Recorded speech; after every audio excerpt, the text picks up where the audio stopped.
Hey, what's going on, YouTube? What's going on? Welcome back to episode 2 of I Have a Story to Tell. Making sure the shirt's look not too tight on it, brother. But today is July 27th. Taking a break from the second gig. I am a Lyft driver, so took a break from it to go ahead and get started. Continue with I Have a Story to Tell. And so this is episode number 2. And so, like I said, I did the introduction of giving a brief overview of mental illness, depression, what happens and everything. And so now I'm going to dive into the root of it, how it happened, how it got started. And so, like the old analogy says, sticks and stones can break my bones, but words never hurt me.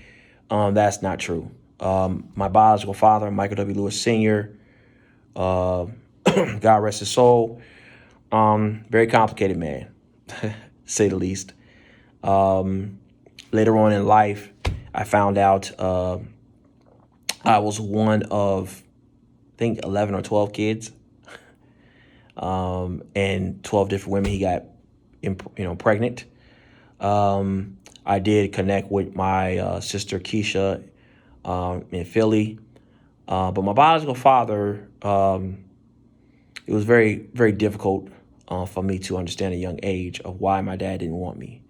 Now I understand that he had a lot of demons. He had a lot of generational curses that he needed to break. But for whatever reason, he could not be consistent enough to really get over that hump.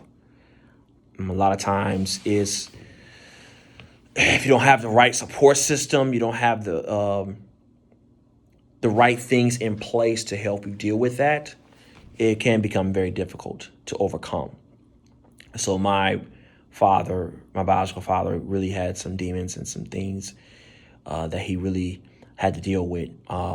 He dove into alcoholism, drug abuse.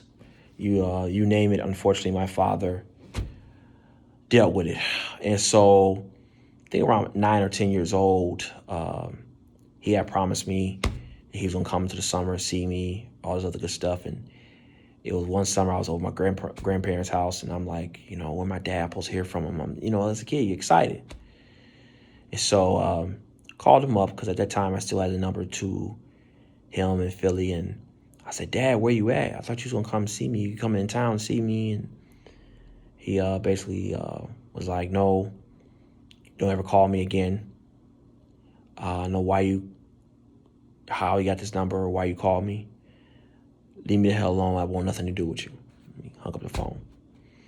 Of course, now my mother knows about that, but back then I really didn't tell her. But that really ripped me apart. Now, as I think and process everything appropriately, I think there's a lot of the things that he was dealing with, and it just wasn't him. But at a young age, a young man like myself, I'm very hurt by that. That broke me apart. That took me to just another level. I said, man, if my father, my dad doesn't love me, what else? Who else could love me? He don't want nothing to do with me. And so that just started a spiral of effect, so to speak, of the first traumatic experience in my life that hurt me. And so it leads into my stepfather, who, in my humble opinion, I looked at as my real father. And he was old school, very prideful, rarely showed emotions. I would say towards the end, I was able to find out how much he cared about me. But at the beginning, because I dealt with that traumatic experience with my biological father, I looked towards him to fill that void. I looked to, okay, if I didn't get my validation or approval from him, maybe I can get it from him. And again, at a young age, you just don't understand the dynamics of learned behavior of why people feel the way they feel or behave in the manner they do. And so it just ripped me apart that I really felt never validated from my stepfather, who I consider my real father, honestly, Pops. And so my Pops, I look for that validation from him all the time. I look for it all the time. And at times I didn't get it. And it carried over to many of my other relationships with certain family members that I looked up to, that I was close to. The men in my family, I was looking for validation for that. So as a young kid, a young black male, when you first and foremost look for that validation with your father, and you consistently feel rejected or pushed off to the side, and when you're seeing the pridefulness of my father, my Pops, and to a certain degree my biological father. So when you see that and you up under that, you start to develop it. So I started at a young age to suppress my feelings and my hurt and my pain. Constantly always picked on when I was a kid. I mean, it's, some people say that's typical. And it is. But when you go through the traumatic things that I've been through, the words begin to really affect you so much. And it's just important on how, and now that I am a father myself, of setting an example for my daughters, it's vitally important. It's vitally important to admit my flaws, admit my mistakes, learn from them, so that I can be a better father for them.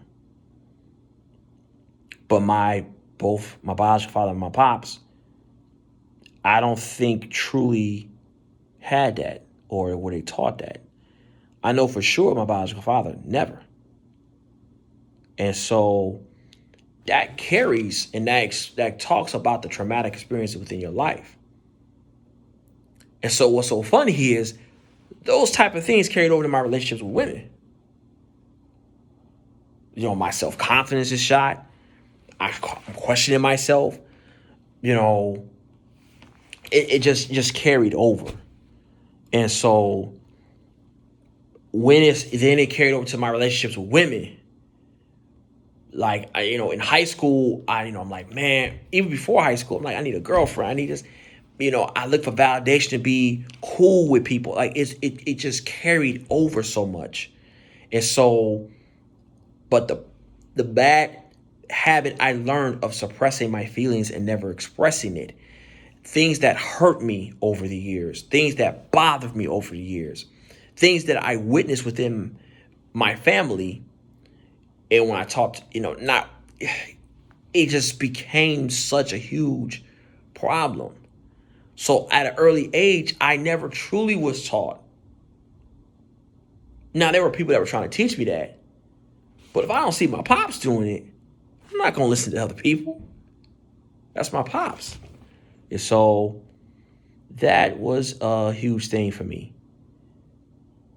That was a huge thing. And so as the years moved on, I never expressed my feelings on things that hurt me, bothered me. I just suppressed it. Just was quiet. So as I got older, and my mother would tell you, I had anger issues. I had anger management problems. I would just go boom like that. And that was all because I was just suppressing so much. The hurt and pain that I was feeling of first my biological father and then my Pops. It hurt me.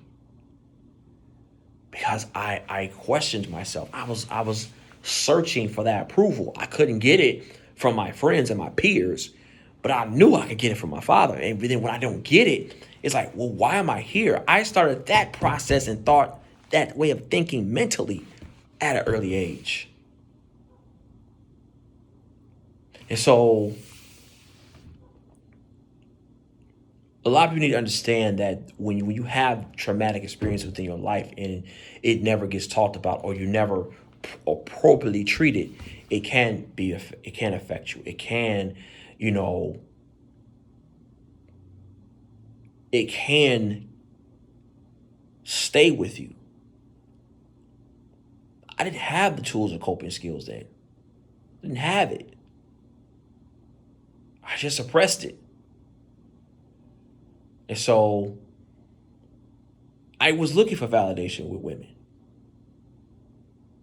I wanted to be the perfect boyfriend, just be perfect in every aspect I possibly can. Okay, I don't have the money, but I'm gonna be that perfect gentleman. And mind you, I was raised that anyway. So it was easy for me to just do it because that's how I was raised by my parents. And so I start overcompensating and wanting to please not just the women I would date, but please everybody in my family, friends. I just wanted to please everybody because I didn't want to lose that love from them. I felt like I lost it from my fathers. And not realizing like they just didn't know. Especially when my biological father didn't have nobody to get him out of to break those shackles and chains that he was in and that bondage he was in because of his addiction. In some ways, I do believe that depression set in at some point with both of my fathers. But that pride. So it was difficult. It was very hard. And so all the way up to my teenage years, never expressed how I felt, never expressed to my mother how deeply I was hurt that my parents, when they were separated, and how I just hated any dude that came around my mother. Despised them. I mean, I had thoughts in my head of, you know, I could choke one of these niggas out if I wanted to. Because I just felt, do my mother even care about my pops? And mind you, my mom did care. But at that point in time, I didn't have that mentality thinking about that. I didn't think about that. I don't want my parents to be together. I said, okay, my biological father ruined that, but come on, you and pops. It's gotta work. Then I had anger towards him because now I'm forced into a situation where I wanted to be more of a teenager. I really honestly didn't, I would say it's 50-50. I enjoyed my teenage years. I think what saved me was the camaraderie I had with my teammates as a track athlete. That really made my high school years beautiful. The camaraderie I got, the friendships I got and was bonded with my boy Brandon Whitlow and Willie and Ethan. Like it just was, it made me feel like I belonged. I didn't feel like I belonged in high school until my senior year. I had so much anger and hatred to my dad. You left me here to now step up to the plate at an early teenage year to help my mother with bills and groceries.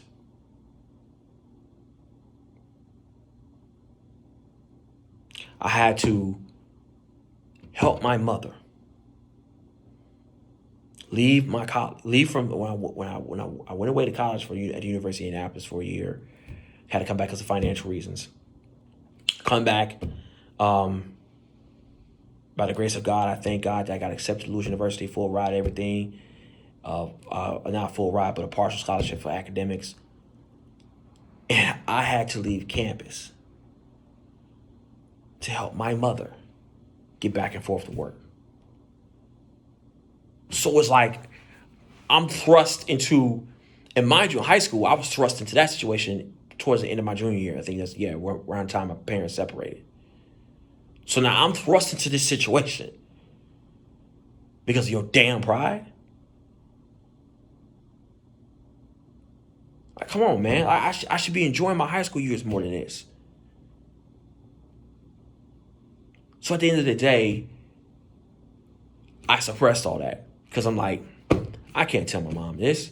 She got enough on the plate. So I got to step up, do what I got to do to help my mother out. I didn't tell her that right away. No, I didn't tell her that right away. And it was detrimental. There were signs there early on that my mom just didn't know. I learned how to mask early on thanks to both my fathers,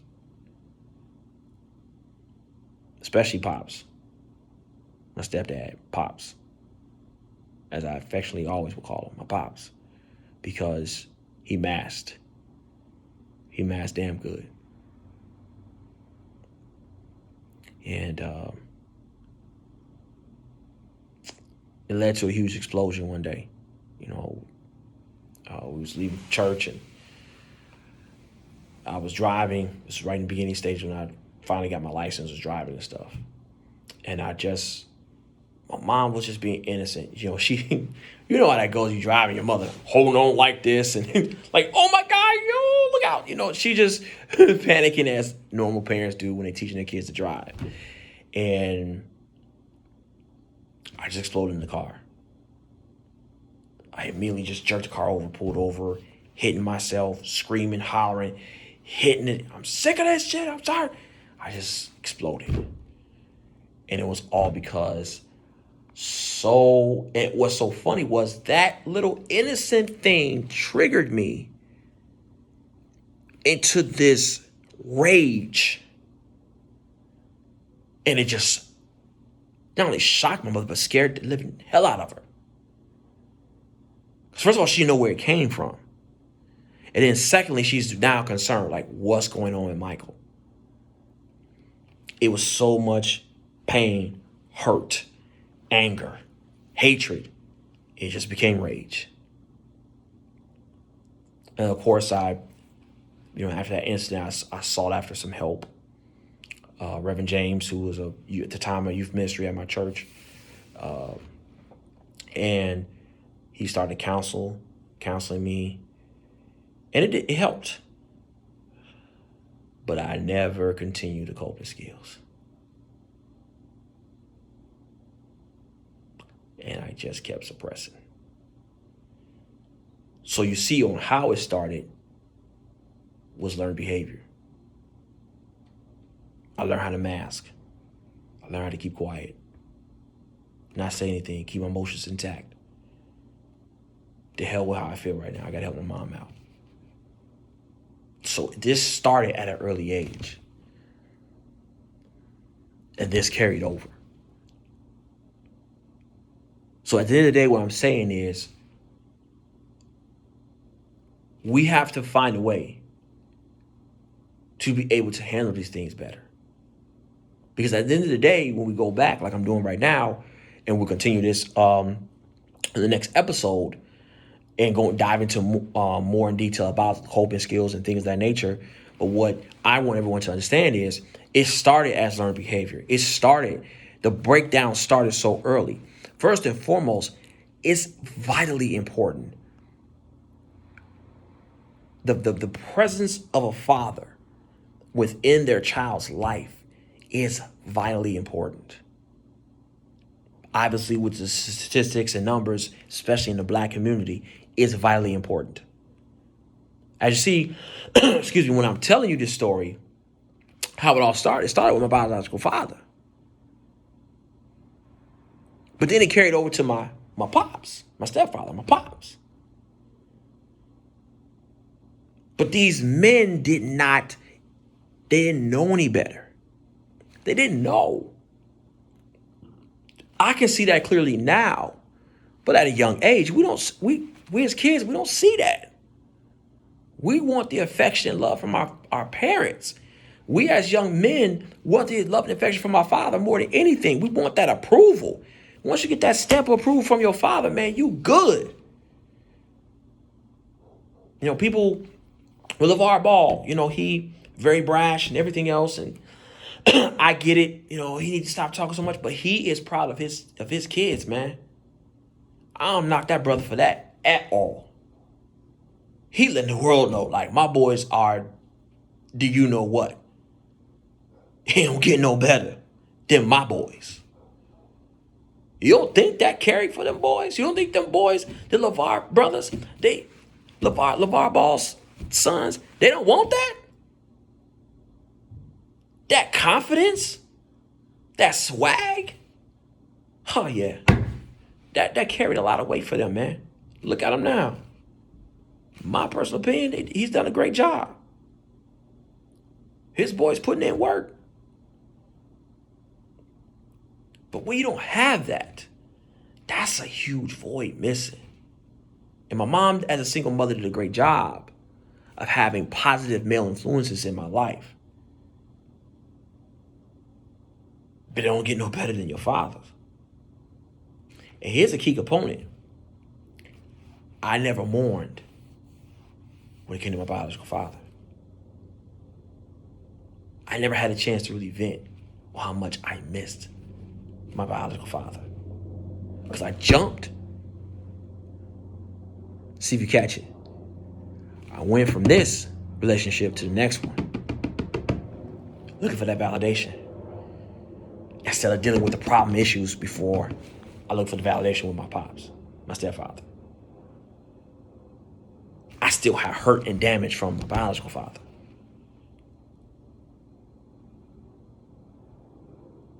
See if you remember that. Because it's going to play a factor later on.